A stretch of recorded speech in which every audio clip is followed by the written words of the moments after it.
Impartial గా వ్యవహరించాల్సిన election commission ఏదైతే ఎన్నికలు మొదలైనప్పటి నుంచి కూటమితో కలిసినప్పటి నుంచి చూస్తా ఉంటే ముఖ్యంగా పల్నాడు ప్రాంతంలో టార్గెట్ చేసి అధికారులు మార్చడం దగ్గర నుంచి చూస్తా ఉంటే ఈ రోజు ఎన్నికలు అయిన తర్వాత ఈ వారం రోజు పరిణామాలు చూసినా కూడా మొత్తం వైఎస్ఆర్ కాంగ్రెస్ పార్టీ ఒకటే ఏదో గొడవలు చేసింది, తెలుగుదేశం పార్టీ వాళ్ళంతా సత్యహరిచంద్రులు, వాళ్ళు ఎటువంటి ఏం పని చేయలేదు అన్న ఇదిగా కూడా ఈరోజు ఎలక్షన్ కమిషన్ గానీ ఈ రోజు మొత్తం తెలుగుదేశం పార్టీ గురించి మాట్లాడే పరిస్థితి ఈరోజు చూస్తా ఉన్నాం. అదిగాక 13వ తారీఖు నుంచి ఈ రోజు దాకా మాచర్లో జరిగిన గొడవలు కావచ్చు, లేకపోతే పిన్నెల రామకృష్ణారెడ్డి గారి మీద వస్తున్న అపోహలు కావచ్చు, అన్నీ కూడా ఈరోజు స్పష్టంగా మేము ఒకటే చెప్పదలుచుకున్నాం. ఈ రోజు ఏదైతే ఎన్నికలు మొదలైనప్పటి నుంచి ప్రత్యేకంగా ముఖ్యంగా పల్నాడు ప్రాంతాన్ని టార్గెట్ చేయడంలో కానీ ముఖ్యంగా దాంట్లో మాచర్ల నియోజకవర్గానికి సంబంధించి ఎన్నికలు ఇంకొక 3 రోజులు ఉండగానే అధికారులంతా ఒకటౌటిని మార్చడం, ఎస్ఐల్ని సీఐల్ని మార్చడం, సీఐలు కూడా వాళ్ళ సామాజిక వర్గానికి సంబంధించి సీఐలు తీసుకురావటం ఇవన్నీ కూడా చూడటం జరిగింది.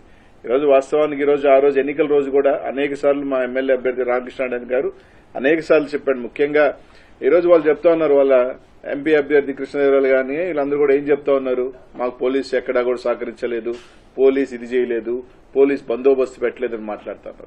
ఈరోజు స్పష్టంగా మేము తెలుగుదేశం పార్టీ నాయకులు కానీ ఈసీఐని కూడా అడుగుతా ఉన్నాం, మీరు ఇంపార్షియల్ గా వ్యవహరించలేదని దానికి. ఈరోజు ఇదే మాచర్లో ఎమ్మెల్యే గారి గ్రామం అయిన కర్లగుంట కావచ్చు, కేపీగూడెం ఏదైతే కేవలం 4,000 ఓట్లున్న 2 గ్రామాలలో పక్కపక్క గ్రామాలలో 2 డీఎస్పీలు పెట్టారు మీరు.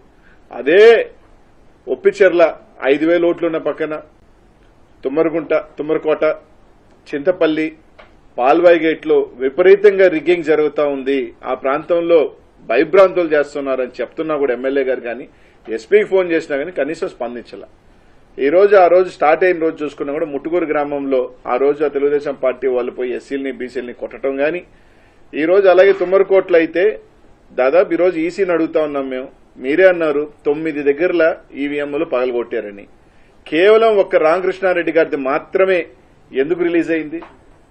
ఈ రోజు ఎలా రిలీజ్ అయింది? మీరు రిలీజ్ చేశారా లేకపోతే ఎవరైనా రిలీజ్ చేశారా? కనీసం ఈ రోజున ఈసీ దాని మీద ఎందుకు చర్య చేపట్ల? 9 పగలగొడితే కొరవ 8 ఎందుకు రిలీజ్ కాలేదు? 8 సంఘటనలు ఎందుకు రిలీజ్ కాలా? ఆ ఫుటేజ్లు ఎందుకు బయటకు రాలా? దీని మీద అన్ని కూడా అని చూస్తున్నప్పుడు ఒక అనుమానాలు దావుతీస్తా ఉన్నాయి. ఈరోజు తుమ్మరకోటకు సంబంధించి తెలుగుదేశం వాళ్ళు పగలగొట్టారు, దాదాపు ఇంకొక దగ్గర పగలగొట్టారు, చింతపల్లిలో రిగ్గింగ్ చేశారు, ఒప్పిచెర్లో అయితే ఎస్టీల్ని ఓట్లు లేకపోతే బూత్లో కొట్టుకొని బయటకు తీసుకొచ్చారు. ఇదే పాల్వాయి గేటుకు సంబంధించి బీసీలు ఎస్సీలు మహిళలు ఓట్లైన పోతా ఉంటే ఓట్లైనీయకుండా కొట్టి తరిమేస్తుంటే ఎమ్మెల్యే గారు పోయి దాదాపు 1.5 గంట ఎస్పీకి ఫోన్ చేసినా అదే ఎస్పీ గారు మాచర్ల చుట్టూ తిరిగారు కానీ కనీసం పాల్వాయి గేట్ దగ్గరికి రావాలన్న ఆలోచన కూడా చేయలేదు. ఎందుకంటే ఇదంతా ఒక ప్రీ ప్లాన్డ్ గా ఎక్కడెక్కడ ఇబ్బంది పెట్టాలి, ఎక్కడెక్కడ తెలుగుదేశం వాళ్ళు రిగ్గింగ్ చేసుకోవాలి అని ఒక ప్రీ ప్లాన్డ్ గా చేసిన పద్దతిలోనే నడిచింది. 1.5 గంట సేపు ఎమ్మెల్యే గారు ఆడ నిలబడి ఈ రోజు ఎస్సీలు గాని మహిళలు గాని వచ్చి బోరుమని ఈ విధంగా మమ్మల్ని ఓట్లనేది కొట్టి తరిమేస్తున్న ఎస్పీ గారిని స్పందించకపోతే ఏ అభ్యర్థి అయినా ఎవరైనా ఏం చేస్తారు? కొన్ని కఠినమైన కార్యాలు దీనికి ఎవరు రెస్పాన్సిబుల్? దీనికి సంబంధించి అధికారులు రెస్పాన్సిబుల్ కదా? ఎలక్షన్ కమిషన్ కి ఈ ప్రాంతాల్లో ఒకసారి 7 బూతుల దగ్గర పగలగొట్టేస్తే రీపోలింగ్ ఎందుకు పెట్టలేదు? మళ్లీ అక్కడే రీపోలింగ్ ఎందుకు చేయించారు? ఇదే తుమ్మరకోటలో మేము ఎస్పీ గారికి ఫోన్ చేశాం, సార్ అక్కడ భయపడతా ఉన్నారు, ఏజెంట్లు కూర్చునే దానికి కూడా ఇబ్బంది. అంటే పోలీసు ఆడ కూర్చోబెట్టి వైసీపీ ఏజెంట్లు లేకుండా రిగ్గింగ్ చేయించిన మాట వాస్తవం కాదా? ఇది ఎస్పీ గారితో మేము మాట్లాడలేదా? పాల్వాయి గేట్ దగ్గర ఆయన రామకృష్ణారెడ్డి గారు ఏదైతే రామకృష్ణారెడ్డి అబ్బాయి తలబగిలింది, ఆయనకి దెబ్బలు తగిలినాయి. ఈరోజు అనేక రకాల అరాచకాలు తెలుగుదేశం పార్టీకి వక్తాసుగా ఈరోజు అడుగుతా ఉన్నాం. మీరు చెప్తా ఉన్నారు కదా, కానిస్టేబుల్ 2 గ్రామాలకు సంబంధించి డీఎస్పీలను పెట్టి కర్లకుంటలోను కేపీగూడెంలో ప్రతి ఓటర్ని ఇది నీ ఓటా అని మీరు చూసిన డీఎస్పీ గారు ఒప్పిచెర్లో గాని, తుమ్మరకోటలో గాని, చింతపల్లిలో గాని, పాల్వాయిగోట్లో గాని ఎందుకు చూడలేదని అడుగుతా ఉన్నా. అక్కడికన్నా ఎక్కువ ఓట్లున్న ప్రాంతం కదా, ఇక్కడ ఎందుకు పెట్టలేదు మీరు డీఎస్పీలని?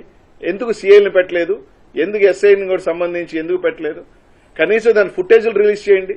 కనీసం ఈ 4 బూతులకు సంబంధించి చింతపల్లిలో ఉన్న 4 బూతులు, ఒప్పిచెర్లో ఉన్న 3 బూతులు, తుమ్మరకోటలో ఉన్న 3 బూతులను ఈసీ న్యూస్ ఎలక్షన్ కమిషన్ అర్థం నిజంగా ఇంపార్షియల్ గా చేసే పని అయితే ఆ బూత్ లో రోజు జరిగిన వారి అంతా కూడా తీసి జరిగిన దాని మీద విచారణ జరిపి అవసరమైతే రీపోలింగ్ పెట్టమండి.